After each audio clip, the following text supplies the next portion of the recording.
아멘.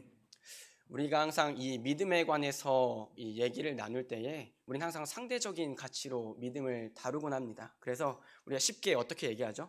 누구 믿음이 좋아. 누구 믿음은 조금 연약해. 물론 성경에서도 믿음의 강함과 연약함을 나타내지만 이 몇 번 설교 중에 얘기했지만 우리에게는 아주 작은 믿음이 있을지언정 그것이 하나님이 주신 믿음이라면 그 믿음은 우리를 구원하는 믿음입니다. 그래서 믿음이 크고 강함, 믿음이 강하다면 믿음이 연약한 자를 돌봐줘야 되는 게 성경의 원리고, 믿음이 연약하다면 다시 하나님 앞에 나아가서 주님을 닮아가고 성장하는데 애써야 할 것입니다. 그럼에도 불구하고 이 믿음의 본질은요, 이 베드로가 고백할 때 믿음의 결국 곧 영혼의 구원이다.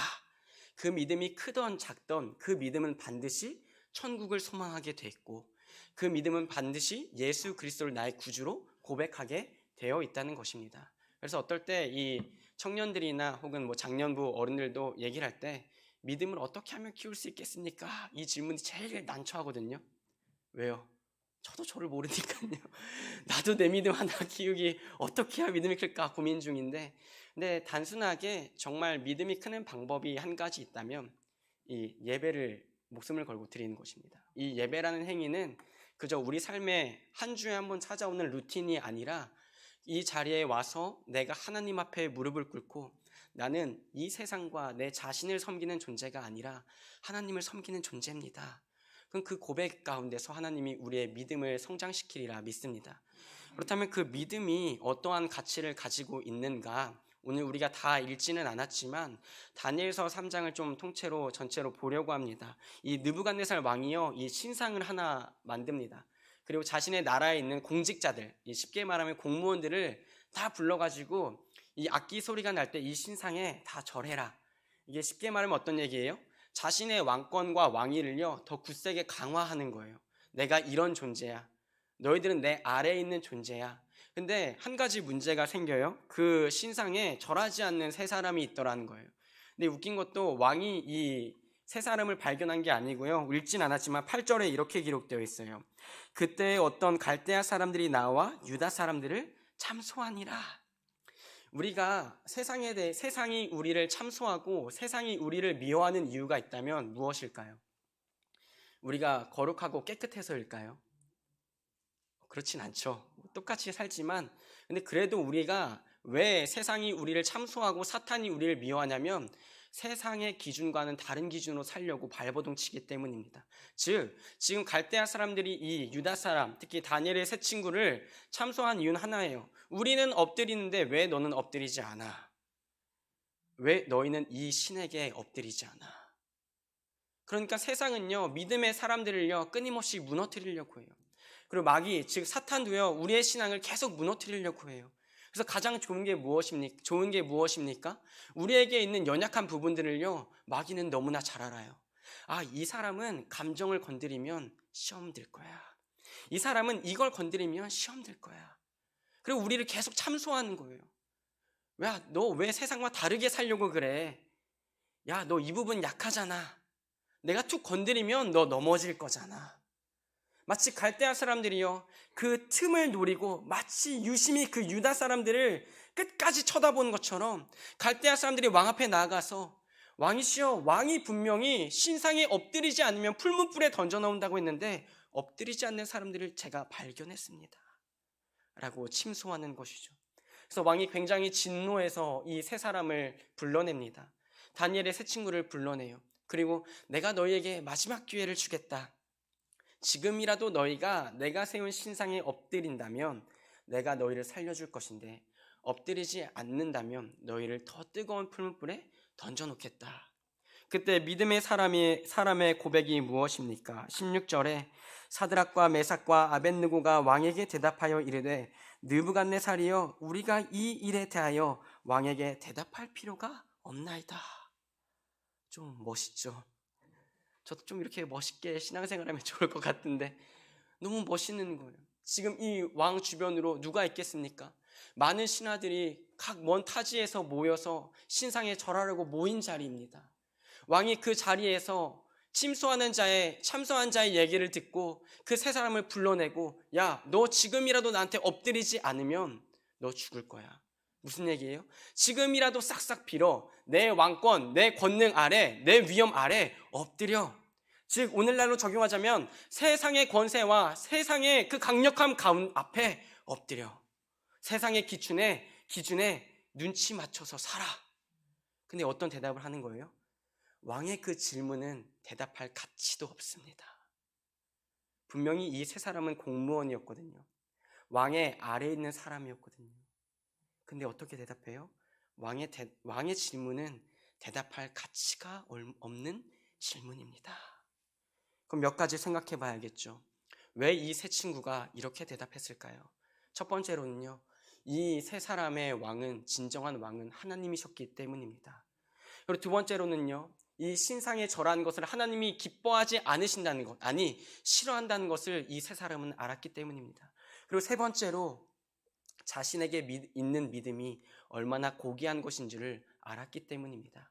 우리가 처음에 서두에서 얘기했지만 우리는요, 믿음이 있다고 얘기하지만 그것을 계속 상대적 가치로 얘기하고 고민합니다. 그리고 어떨 때는요, 그 믿음을 우리가 쉽게 포기할 수 있다고 생각해요. 실제로 우리가 삶을 살아가면서 우리의 믿음을 무너뜨리는 일들이 얼마나 많습니까? 좀 신앙생활 잘 해보려고 하는데 가정이 어려워지고, 좀 신앙생활 잘 해보려고 하는데 교회가 어려워지거나 상황이 어려워지면, 그때 우리가 믿음을 선택하는 것이 실제적으로 얼마나 어려운 일입니까? 근데 오늘 이 본문은요, 믿음은 상대적 가치가 아니라고 얘기하고 있는 것입니다. 우리에게 딱 하나밖에 없는 것이 있다면 그것은 목숨입니다. 근데 이 세 친구가 목숨보다 무엇을 더 고귀하고 가치 있게 여긴 것입니까? 믿음을 가치 있게 여긴 것입니다. 심지어 그 무서운 말입니다. 왕이 너를 반드시 죽일 것이다. 이 신하들 앞에서, 모든 사람들의 앞에서, 쉽게 말해서 공기처형을 하는 자리입니다. 이 사람들이 풀무불에 들어가면 어떻게 되겠어요? 일반적인 상식으로는 당연히 죽죠. 그래서 왕은 어떤 얘기를 할까요? 봐라, 내 신상 앞에 절하지 않는 자들은 이처럼 무참히 짓밟힐 것이다. 이처럼 존재가 사라질 것이다. 그런 얘기를 하고 싶었을 것입니다. 근데 그런 상황을 다 알면서도 이 세 사람이 어떻게 고백합니까?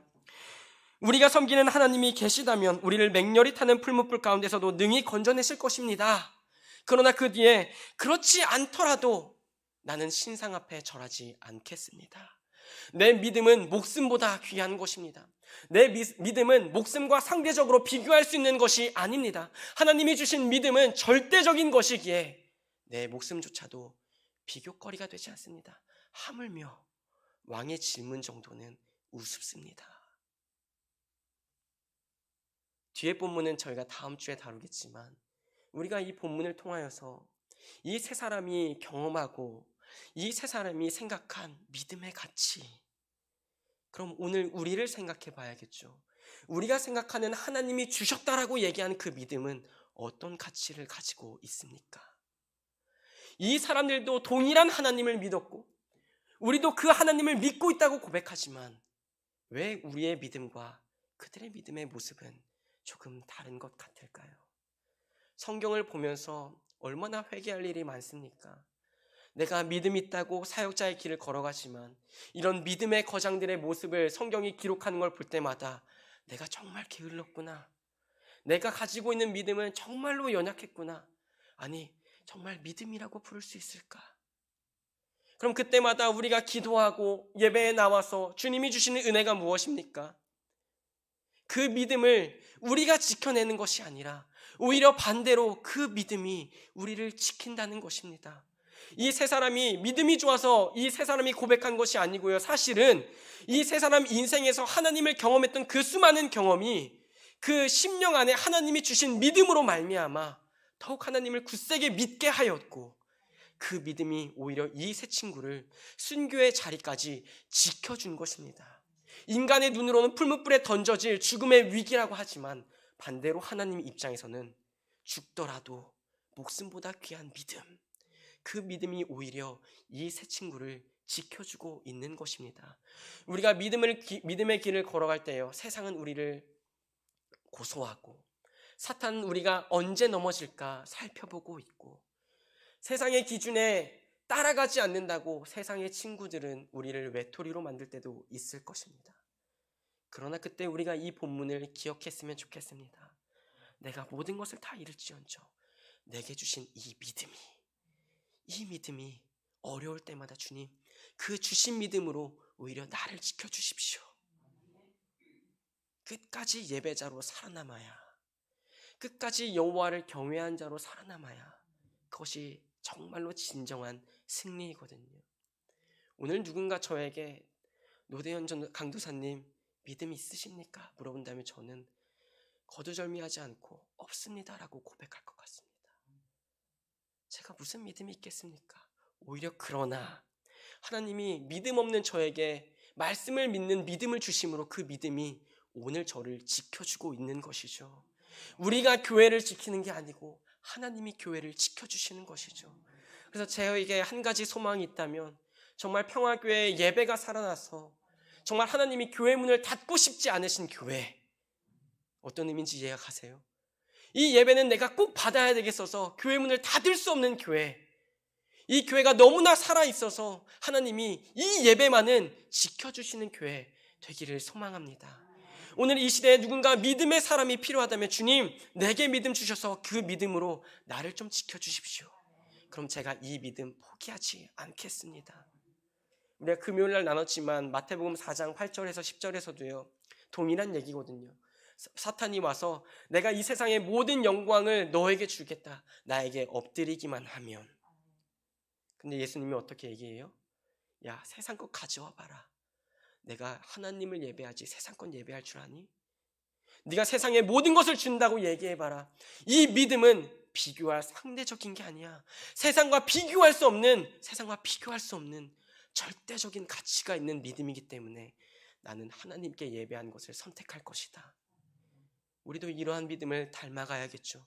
세상의 그 어떤 것을 세상이 제시하고 어쩌면 우리의 목숨을 흔드는 그 지경까지 갈지언정 하나님을 믿는 그 믿음이 절대적인 가치를 가지고 있기 때문에 세상과 비교하지 않고 상대적인 상식선에서, 상대적인 선에서 믿음과 그리고 예배와 하나님을 비교해가면서 저울질하면서 살아가는 것이 신자라면 전 그것을 믿지 않을 것입니다. 하나님을 향한 믿음과 예배가 상대적인 것이라면 저는 그 하나님을 믿지 않을 것입니다. 그러나 성경이 말하는 하나님은 절대적인 하나님이시고 그 믿음은 유일한 구원의 길이고 그 믿음을 우리에게 선물로 주시기 위해서 예수님이 이 땅에 오셔서 십자가에서 죽으셨더라면, 죽으셨기 때문에 저는 그 믿음이 절대적인 것을 믿고 나아가는 것입니다. 구원의 방도는 다른 길은 없습니다. 오직 예수 외에는 없습니다. 구원의 방도는 믿음 외에는 우리에게 예수를 보여주시지 않습니다. 그래서 우리가 믿음을 갈망하고 간구한 이유는 무엇입니까? 믿음이 커져서 내가 더욱 믿음이 큰 사람이다라고 자랑하려는 것이 아니라 신앙생활이 점점 익어갈수록 나는 믿음이 없는데 주님이 주신 믿음이 나를 지켜가고 있다고 고백하는 것이 믿음의 성장 아닐까 싶습니다. 우리가 신앙생활을 하면서 무조건적으로 비교하지도 않고 계산하지도 않고 지켜야 하는 한 가지가 있다면 바로 이 믿음일 것입니다. 오늘 다니엘의 세 친구를 우리에게 제시하시면서 하나님이 우리에게 물어보신다면 너에게는 그 믿음 너는 절대적인 가치로 여기고 있느냐? 라고 물어보신다면 부끄럽게도 주님, 저는 계산하고 판단하고 생각했습니다. 주여 혹여나 불쌍히 여겨주신다면 나도 이 세 친구처럼 절대적인 가치로 믿음을 붙잡을 수 있는 은혜를 더하여 주시옵소서 고백하는 저와 여러분이 되기를 소망합니다.